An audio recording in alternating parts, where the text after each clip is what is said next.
First question we've got is from Kelly. The question is, I'm wondering if you have a calorie limit calculation. Yeah. Yeah, this is a super, super common question, right? One of the most common goals that people have with nutrition is weight loss. And as you know from listening to the Consistency Project, that weight loss requires you to eat less calories than you currently are. And so inevitably, we get that question of, well, how many calories do I need then? Right. And Yeah. I think there's so many different calculators out there. I think there's a lot of different health coaches, including myself. There's a lot of different websites that provide this number for you, such that it becomes this idea that it should be this simple calculation where just just tell me how many calories to eat. And I think there's two really points that I want to bring up about those calculations. And the first one, I believe we tackled in the body composition episode of the podcast, but just to touch on it again, with all of these calculators, they're just an estimate. Right. The calculators are pretty good at estimating based on your age and your sex. They're less good at estimating the activity component of your calories, how many calories you burn in exercise, how many calories you burn moving around the house, all of that stuff. And this isn't putting those calculators down. It's just a very hard calculation to do. And so this activity component becomes quite variable. And so when you get this number back from me, from a website, ultimately, you're going to have to put that number into practice and tweak it going from there. So that's the first issue. Even if I were to say, here's how you calculate your calories, whether it's from me or anyone else, it's a starting point. It's ultimately still has to be road tested. So that's the first issue. The second issue is, when people ask me how many calories should I be eating, one of the things that I'd kind of would like to counter is how many calories are you eating now? And overwhelmingly, people aren't typically able to answer that with a high level of precision. And I think this is important for two reasons. The first is that counting your calories or even macros, whichever one you want to do, while it's very good and efficient for weight loss, it's hard. There's a huge dropout rate of that practice, right? People have a hard time adhering to doing that. So what good is me telling you that you should eat 2,000 calories if you're not currently even weighing and measuring your food, if you don't currently have that practice as part of your daily life? Now, you might be thinking, well, that's the whole point, is that now that you tell me this number, now I'm going to instill that, now I will follow it.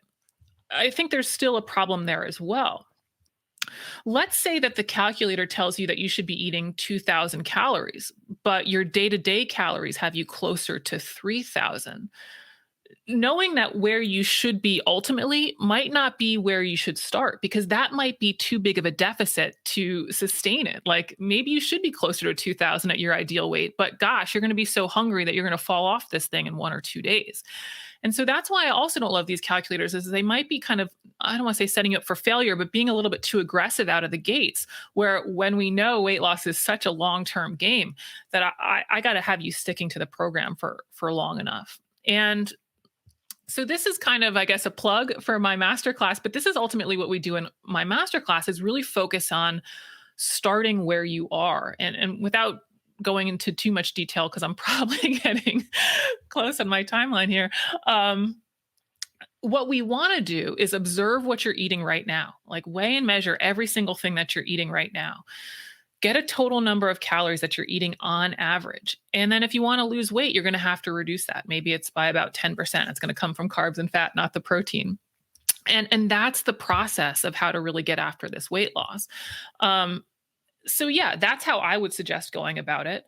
And I think, unfortunately, people kind of want that number right away, right? They're like, well, just tell me the number now. I don't want to go through this week-long observation process to figure out what the number should be. And I would argue that if you're not willing to go through that process to get a number that is more accurate and more sustainable to you, that you're not really that interested in going through the weight loss process, which is going to be substantially longer than that. Yeah, so that's how I do it. Have you discovered any shortcuts for folks who are maybe really reticent to do the calorie counting? Shortcuts, not to skip it altogether, not to say, oh, that doesn't matter and doesn't count, but that gets them a little bit closer to, or gets them away from whatever they think they don't like doing about counting calories. Is there any sort of heuristics or any sort of ways to meet them in the middle? You mean like a shorthand way to kind of figure out quantity? Yeah, kind of. Yeah, a Yeah. way that at least bridges that gap between, okay, it does matter the number of calories, but Mhm. it's really hard for me to count every single thing Totally. throughout the day. Yeah, I mean, some of this is the magic or my method to the madness behind the 800-gram challenge and lazy macros. What Mhm. points can I Yep. pick in the diet to track that don't make me track everything but get me pretty close? We can Right. also reverse engineer lazy macros though. We can do something that I've kind of nicknamed but haven't really discussed that much, like track the crap, in that maybe I track the total number of calories that I can have of these processed goodies that we tend to overeat. Maybe that's like 300, 500 calories a day, and I make sure that I always stay below that. So there Mhm. can be ways that we estimate it. It's just that um, all of those methods, as much as I love the 800-gram challenge and lazy macros, are still never going to be as comprehensive of tracking the whole thing. Yeah. Yeah, track the crap. I think that's It's a very new catchy diet these days. name. Okay. Second question we've got from Diane. I train early in the morning, and now that I'm back at work, or rather, I train early in the morning now that I'm back at work. So I don't eat before, but I do drink BCAAs intra and post workout. So would that take me out of the fasting window? I usually don't actually eat anything until 12 to 14 hours after I've had dinner. But I've heard even a few calories from a drink can take you out of a fasted state. Yep. Um, Fasting and Mm. fasted workouts. Yeah, this And, is a and maybe it might be worth just explaining what BCAAs are as well, because thank you. I'm not even totally clear on what they are.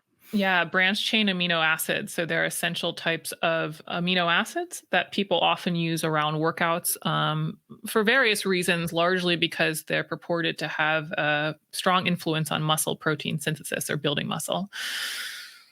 But yeah, I mean, her question sort of leaves me with my question of why. Why is she Mm, fasting for these workouts? Because I think fasting gets talked about sort of generally, and it gets talked about for all these different things. And so it's like, again, we have to understand, which thing does she want? Are we mm, looking at this for the purported health benefits of insulin sensitivity, hormonal type response? Are we looking at fasting for more of a weight loss thing, like we've talked about fat burning concept before? Are we looking at this from a performance angle? Like there's even people who say or believe that, more of a fat-based diet will help you with performance outcomes. And so it's helpful to know what somebody really wants from fasting to kind of be able to tease out all of that. But regardless of being able to tease that out specifically, I think it's important to point out that health, weight, and even performance improvements are not exclusive to fasting. I think fasting's can kind of thrown out there as like, yes, it will fix all of the things when mm. we can do it without necessarily doing fasting. And we will probably have to spend a whole podcast. I certainly can't untangle all of that within 5 minutes. To understand why fasting isn't necessarily the answer, although it can help in certain circumstances. So I actually did have a little bit of back and forth with Diane to try to figure out a little bit more of why she's going down this route. Mm. And it sounded a little bit like just the logistics of the timing of her workout. She's one of these 5 a.m. crew type people. And I think putting aside kind of hormonal response and, what's happening from the cellular level in terms of energy production, I think we have some real logistics to think about for my morning AM crew that if you work out at 5 or 5:30 a.m., I'm doubting that you're willing to get up at 4 to 4:30 a.m. to have a real breakfast before that workout. And so sometimes you're just doing fasted workouts because you're just not going to get in a full meal. And from that standpoint, sure, fine enough. I get it. If that's when you can fit in a workout and you're not eating before it, okay. Now, to get to her question specifically, does this take me out of the fasting window? Technically, it does. Anything with calories is going to take you out of the fasting window. I think the more important follow up question there is, does it matter? And I'm going to stick with the kind of performance exercise angle here because she's talking about doing a workout. So I'm going to kind of drop the health hormonal stuff here and focus more on that exercise angle. The first one, from a performance standpoint, does fasting actually help my performance? I would encourage people to do their workouts fast or fed that gives them the best performance. So, Mm. like, base your fueling for your workouts on how well you perform in the workouts. If fasting makes you bonk or you feel faint or you just don't have enough energy, Don't fast. To me, it's sort of like shooting yourself in the foot, right? You've set aside this time to work out, and now you can't even perform during the workout. When we look at performance and making performance gains, we have to train hard. Like we can't just show up at the gym and say, well, I was at the gym for a certain period of time. It actually matters what we do with that hour, right? So the last thing I'd want somebody to do is to try to get performance gains with a diet kind of protocol that makes them feel like they don't have a ton of energy. Mhm. And even we just had the CrossFit Games recently, right? With Matt and Tia. I can guarantee you they were not trying to hit a certain number of hours of like not eating or like flirting on this edge of like not eating, having enough energy to go out and compete, right? And so I think that's an important thing to think in mind. Don't fast because you think it's or you've heard it's good for performance. What actually happens to you, and go based on that to determine whether or not you're going to fast. Make the workout count.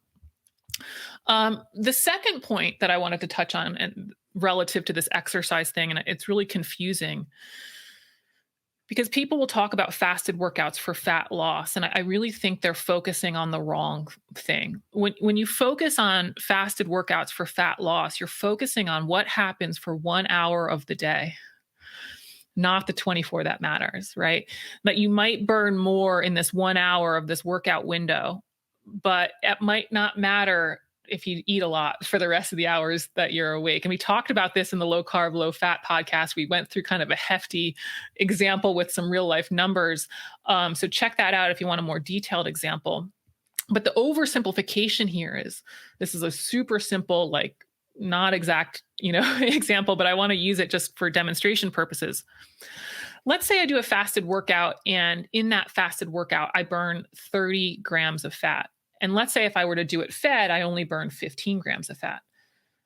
That might not matter if I end up eating 150 grams of fat that day when I only need 90, right? I'm still in this mode of fat gain. And so what when I see happen is that people focus on the workout and what's happening specifically there and not necessarily their intake across the course of the day. And so again, our weight changes don't come down to hours of adherence. They come down to kind of this caloric balance and macronutrient distribution. And that's what kind of pains me about fasting. It can work, but I think people are focusing on kind of a degree away from where they have the most control. Like, let's focus on where we have the most control. And if it's for weight loss, it's actually going to be looking at quantity. And so kind of summing that up for Diane is I would really kind of question her of like, hey, let's make this performance matter when you're working out. And if some BCAAs just help you kind of feel like you have a little bit of energy versus totally fasted, great. Maybe it's half a shake, maybe it's half a banana, but really think about the performance because I think that's where she's going to get the benefit that she wants from both a fat loss perspective as well as kind of performance perspective. Yeah. Mm. And would you recommend when trying to figure that out? Because I think the one of the interesting things in there is the idea of we'll figure out what's actually going to work for you in your workout, right? So would you recommend, Diane or anybody else who's trying to figure out the right balance here, do a week of workouts where you have some amount of calories Mm. prior, do a week of workouts where you do the fasted idea, right? And with or without BCAAs. And then how would you recommend they figure out, and maybe it's just like I felt better, but how would you help them figure out where they're going to be able to optimize the actual performance workout, given that, as you said, that's really what you're in for, and that there's so much value in that. How do you Yeah. get that? How can you help them build a little bit more of a tangible understanding of which is better for me? Yeah. Yeah, I love your approach. It's going to have to be something systematic like that. And ideally, they do it for a long enough time across a long enough variation of workouts, especially if we're talking to a CrossFit crowd where some mornings you're back squatting and some mornings you're running, right? And, Yeah. and that's really what it takes.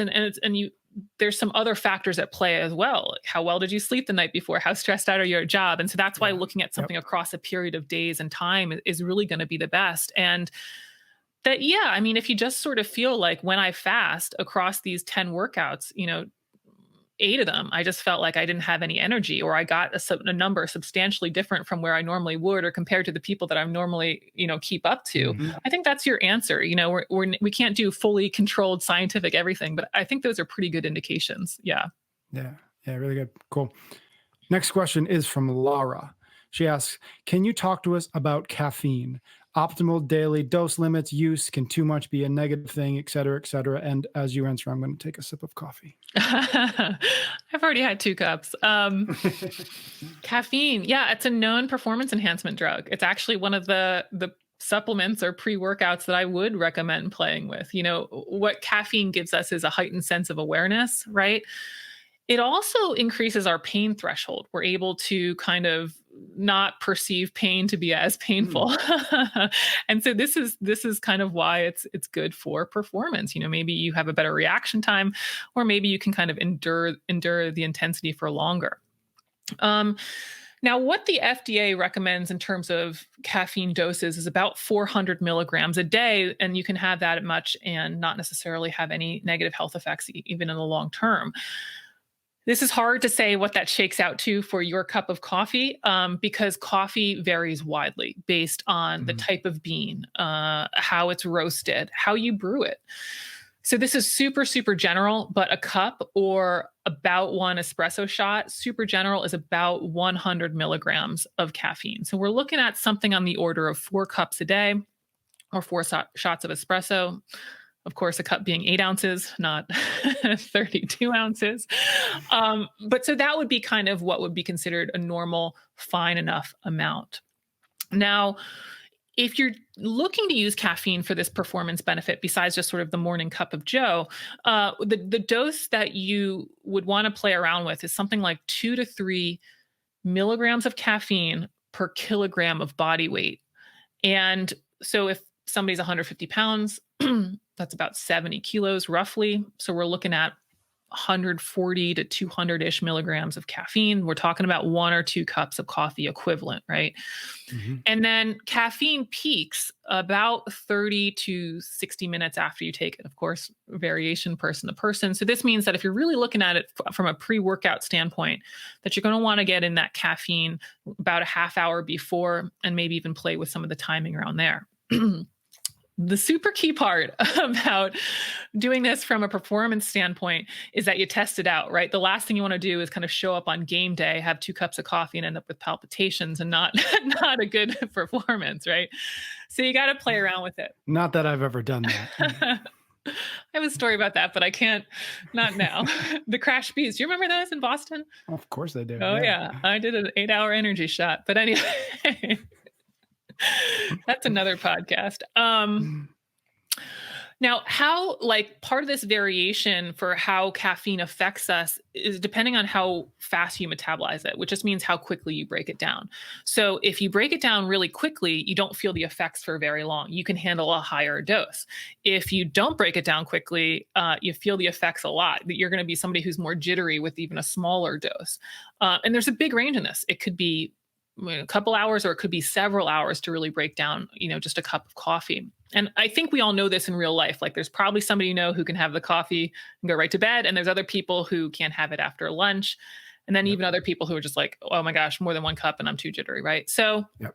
the end result of all of that is to tell you, yeah, caffeine, probably I'd recommend to stay within the FDA recommendation, less 400 milligrams or less per day. And think about how you feel with it. Really, like, are you more energized and focused, or is it this like jittery, heart racing, GI distress? If you're more the latter, then you probably should cut back on the caffeine. And I think the one other thing to think about would be sleep. That Mm. if you don't have great sleep, are you doing kind of that afternoon pick me up? Are you kind of doing that latte, the 3 p.m. latte? And to think about cutting back there as well. Even if you're in the 400 milligrams a day, maybe the timing is a little bit off, that is now starting to affect some other things. We've talked about detoxes before. I think it was the first Mhm. episode we did.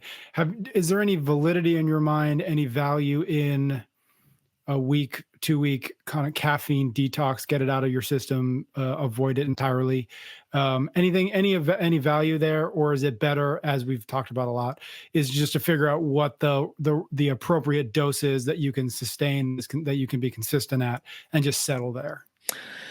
I think, it is a drug, so there's going to be some tolerance to it. There's going to be some getting used to it. So from that perspective, I think it's hard to objectively evaluate how it's affecting you if you never go off of it, right? Yeah. Yep. And so I think there is a value. Now, I think a week actually is a little bit short because it's going to take a few days Mm. to get through the headaches. And if you're at the higher end, I would definitely kind of wean yourself down versus going cold turkey. The headaches will be real. um, but yeah, I think there is some value there, and that maybe you can recalibrate at a slightly lower dose, or maybe it's affecting your sleep more than you think, and you don't really know Mm. until you start playing around with decreasing that. Got it. Next question. Greg asks, what is the deal? It's also Jerry Seinfeld asks Yeah. this. What is the deal with bread, grains, and gluten? I've read paleo literature and it seems to make sense to me, but is bread a true quote unquote real whole food? And is gluten as evil as it is sometimes made out to be? Yeah. I think I think this question really has two concepts in it. The one of grains just generally, and then that gluten containing grains. This actually feeds in well to the next question. So I'm going to spend probably a little bit more time on this question because the next one will be a kind of a short follow up to it. I will allow it. Thank you. But I think what's really important before we get down into the grains discussion is what are we calling grains? When I think about grains, I think rice, I think quinoa, I think buckwheat, I think even whole wheat bread, right? Things that don't really have a ton of flavor. Maybe we put chili on, something like that. And it's really important to make this distinction because this is not the same thing as products made with whole grains, right? If you take whole grains and you mix them with a bunch of sugar and fat, we don't have grains anymore. We have processed foods. And this is a lot of what we kind of have in our marketing and kind of processed food environment that, cereals mixed with sugar and marshmallows made with whole grains. Those aren't whole grains anymore. So to be clear, when I talk about grains, I mean rice, quinoa, all of that stuff. And they can be great additions to the diet. And we went through an example of this in the USDA podcast that came out most recently. But the problem, I think, with some of all of this focus on eliminating all of these foods, grains, dairy, which we're also going to get to and all that stuff, is we have to remember that we have to eat something. And if somebody needs 2,500 calories a day, which is kind of the average for males, although people that are active are going to be closer to that or higher, that, how do you get there, right? How do you get to 2,500 calories? Because it's not going to happen just on broccoli and bananas. And so you're going to have some protein, you're going to have some fat, and yes, even some grains. And so grains do offer not only just some calories, we get some fiber from them, we also get some micronutrients. Now, the reason why grains have kind of been put on this relative scale that's worse than fruits and veggies is because they have more calories and less micronutrients relative to fruits and veggies. That's kind of why they've been vilified. But we have to remember this is all relative. They're still better in terms of they have fewer calories and more micronutrients than the ice cream, the sugary cereals, all of that stuff. So if you're eating a good amount of fruits and veggies, plus a good amount of whole food protein, whole grains can be a really great way to round out your calories and nutrients. And I'm saying round out the diet. I'm not saying, switch to a grain diet. So that's kind of the answer for grains. Like, what kind of grains are we talking about? And yes, for sure, there's a place for them within a mixed whole food varied diet. Gluten. Gluten is a protein found in wheat, and there's a similar protein found in rye and barley. And so we think about grains as being mostly carbs, and they are, but they do have some protein. And some of that protein in wheat, for example, is gluten. Now, gluten is a problem for people that have celiac disease. It can start causing damage to it's an autoimmune disease that starts to cause damage to the small intestine. We don't absorb nutrients, not good. Celiac disease has about a prevalence, it depends on which kind of test you use to diagnose celiac, but it has a prevalence of about 1% of the population. So about 1 in 100. So it's not that common, but people who have celiac definitely 100% should avoid gluten. And they should be properly diagnosed, right? Like, this shouldn't be this thing that I read this blog about gluten and now I have celiac, right? You got to go through the tests and be properly diagnosed. And I would also suggest that if people who have autoimmunity in their family is to consider if celiac is part of that, because celiac tends to cluster with other autoimmune conditions. Like if you have celiac, you're more likely to have hypothyroid, Hashimoto's, or MS, etc. So that's something to think about. But generally, by and large, it's not super common. We also have to tackle, though, this issue of non-celiac gluten sensitivity. This is interesting. So the person is sensitive to gluten, meaning they have symptoms that that come about when they have gluten, but they have been diagnosed not to be celiac. So that's why it's non-gluten celiac sensitivity. And what's hard about non-celiac gluten sensitivity is that there's no clear way to diagnose it. It's a diagnosis of exclusion, meaning Mm. doctors go through tests to say like, okay, well, you don't have this marker for celiac, you don't have this marker for celiac. Okay, you don't, necessarily have this marker for IBS, which might have the same signs and symptoms. Okay, I guess you have non-gluten celiac sensitivity. That's not ideal. For a true condition, you'd have a way to positively identify it, right? And this is not to say that these people don't have very real signs and symptoms. They do. It's just that we want to make sure that we have the understanding of the disease correctly so that it can be properly treated. That we don't want to just assume that it's gluten when, in fact, it might be something else, because then we're just going down the wrong path. And what we find is that some of these people who have non-celiac gluten sensitivity, when they're blind tested, meaning when they're given gluten without them knowing, all of the signs and symptoms don't always reappear. It's not consistent that way. So it's hard to understand if it's truly the gluten or something else is at play. In fact, it could be a nocebo effect. We've talked about a placebo effect. A nocebo effect is the person believes the food will negatively harm them. And this is some of the problem with all of the fear mongering, is that it causes some of these unnecessary neuroses. But the prevalence of this non-celiac gluten sensitivity looks to be higher, although this mess of being able to diagnose it is part of the problem. So it's hard to say. It might be upwards of 10%, but that might be overestimating it. So yeah, it's hard to say. It's hard to say how many people are truly affected by gluten specifically. So where does that leave you? Well, I think something to keep in mind is I do think it's been over-vilified. If we look at the prevalence for celiac, I do think that, we've been eating wheat for 10,000 years and that gluten-free diets have grown exponentially in the last 10. It's unlikely that they're kind of, that we've just now realized in the last 10 years that this is truly a problem for all of these people. But I think, yeah, if you have definite signs and symptoms associated with it, that's a great indication that maybe you should look further, work with a doctor to get diagnosed or see what those signs and symptoms are. But that necessarily, just because you read a blog that people should be avoiding gluten, that it might not be as problematic as it's been made out to be. Yeah. Just so that I make sure I'm hearing you correctly, are you saying that if because obviously a lot of people will say, well, I want to lose some weight, so I'm gonna cut out gluten, right? Because that's clearly the devil. Are you saying, or are you suggesting or advising that unless you're actually experiencing symptoms of celiac disease, then it's probably not particularly useful, at least it's not a magic bullet, to wholesale get rid of gluten, get rid of whole grains? Yeah. Yeah. I mean, I think there's never any harm of people kind of trying. I don't actually want to say there's never any harm. There's generally not harm when people do elimination diets like removing gluten and figuring out on their own how it affects them.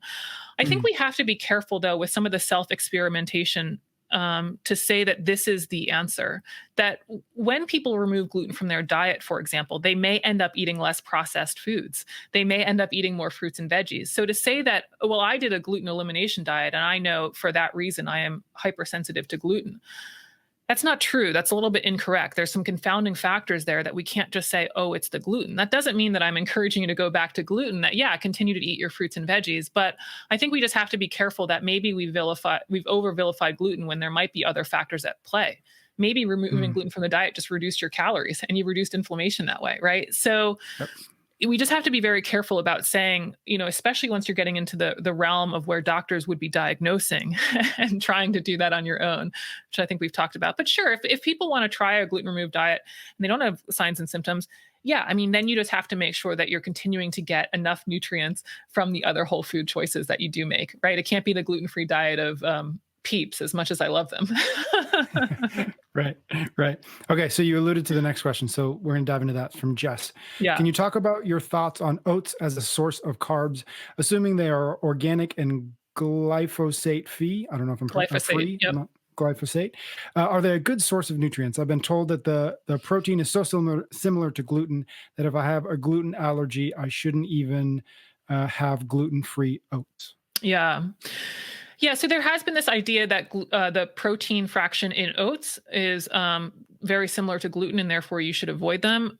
From what I can see in the research, including research looking at clinical and observational studies, is that there's no evidence that gluten free oats cause any blood marker changes in terms of, let's say, antibodies or, let's say, signs and symptoms from the person or damage to the cell wall. The main concern, I think, with oats are whether or not they are truly gluten free. Sure, Mm, this person, because they have gluten free already in their diet, I'm sure they're aware of cross contamination. When you have different food processing, plants and places where they bulk and pack stuff, that there can be contamination with other products. And I think that's going to be the biggest thing to look out for people that need to be gluten free with oats. Find a brand that is recommended by either your doctor or a celiac organization or something like that, so it's truly gluten free. As a carb source, I think I generally handled that in the grains question, meaning it can be a way to round out the diet. Oats definitely have a little bit more micronutrients than, let's say, rice. So from that standpoint, it's, quote, better.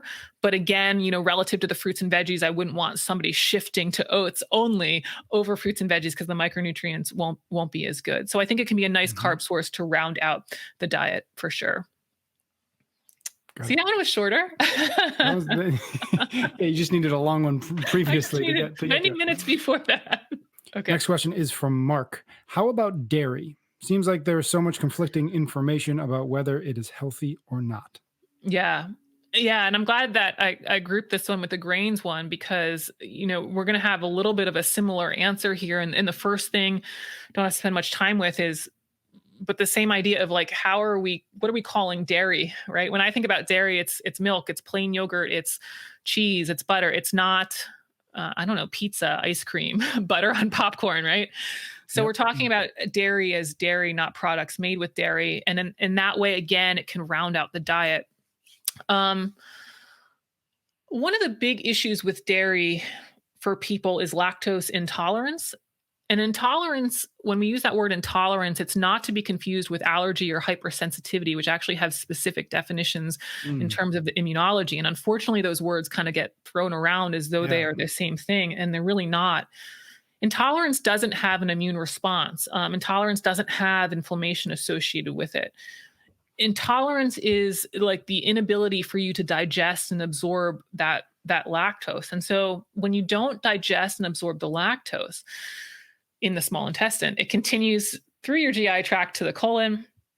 And that's where your microbiota, where you have all these bacteria, they now have this source of lactose, which should have been absorbed upstream. And so they end up fermenting it, which is the way they make energy, this microbiota. And guess what they produce? Gas. In addition to that, having that extra sugar in your colon also draws water into the colon. There's too much concentration there of sugar. So now we have bloating, potentially diarrhea. These are the things that people tend to have associated with milk or dairy consumption, or this increase in GI distress. And the good news there is it's not necessarily, for most cases, when you have these symptoms, an immune or inflammation process. It's just more of a lack of digestion and absorption. And what's really going on there is you're not able to digest and absorb the lactose, which is the carbohydrate fraction or the sugar fraction in milk, because you've lost the production of the enzyme lactase. And this dramatically decreases in everybody once they are past, I don't know, I think it's like 3 years old. It cuts off Mm, dramatically. But depending on kind of your ethnicity and your heritage, it drops off even more. Where people who have Northern European descent tend to be able to, or they tend to produce more of this enzyme than people, let's say, from Asian descent, or African descent, or Native American descent. And so your ability to digest dairy is going to depend how much this lactase persistence you have, how much of this enzyme stays around that drops off after being an infant or a small child. Um, Generally, people can consume up to about 12 grams of lactose without much signs and symptoms. And this would include for people that don't have a ton of lactase around. That might look like a cup of milk, might even be slightly higher if you consume it with other foods, but probably won't be, like a full cheese pizza type of thing. So that's kind of the main issue that people have with dairy. And I think it's that a lot of people have more of an intolerance thing than necessarily, a hypersensitivity or an allergy to it. An allergy you would already know already because that might Mm. be anaphylactic shock. The one other thing I want to touch on with dairy that makes dairy so confusing is that dairy has a lot of products where the macronutrients change, meaning when you look at something more like a milk or a yogurt, you've got protein, carbohydrate, and then various levels of fat, depending on which kind you buy whole milk, 2% milk. Then you've got cheese, which doesn't really have much carbs. That's more of a protein fat thing. Then you have butter, which is just a fat thing. And so this is what makes it hard when you're thinking about fitting dairy into your diet is the macronutrients are changing. And so depending on if you maybe need more carb or maybe if you need more protein or maybe you need less fat, you might end up choosing different dairy sources more based on that than necessarily something else. And so where does that leave you with dairy? Well, it can be part of a whole food mixed diet, most likely. And that if you have a lot of GI symptoms with it, that it might be some lactose intolerance. But of course, anything that's super persistent or clearly out of the ordinary, always go to a doctor to get that diagnosed or checked out. Hmm. Great.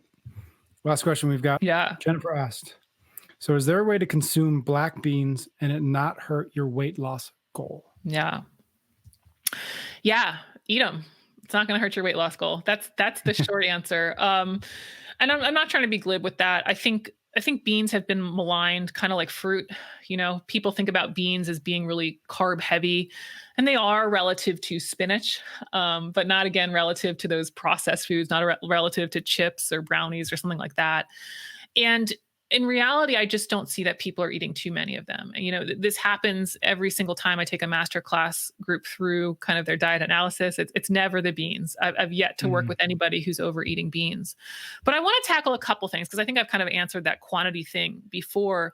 And I do think that, somebody might have beans in their diet and they might be gaining weight. One of the things to think about is, first of all, what are you eating with the beans, right? Like if this is, I have beans when I go to Chipotle and also get the chips, right? Like are beans kind of associated with other foods that you're overeating or some type of nacho or dip spread or something like that? That would be one thing that I would consider. The other thing is beans are filling. And this is a positive of them, and this is also a positive of fruits and vegetables, but beans have that fiber which really slows kind of how fast the food moves out of your stomach, and this means that you feel fuller longer. And what we've come to do is we come to associate feelings of fullness with number of calories, and that's not always true. Fruits and veggies are a great example, and I'll put beans in that same bunch. If you can feel Mm. full but actually have eaten less calories than say a brownie or some ice cream, so that just because maybe you feel more full when you have beans, or wow, I'm so stuffed, that you might not actually be in terms of caloric balance. And so this is why I love people to weigh and measure their food for at least a period of time. You don't even have to necessarily do macros, maybe just look at total calories for a little bit.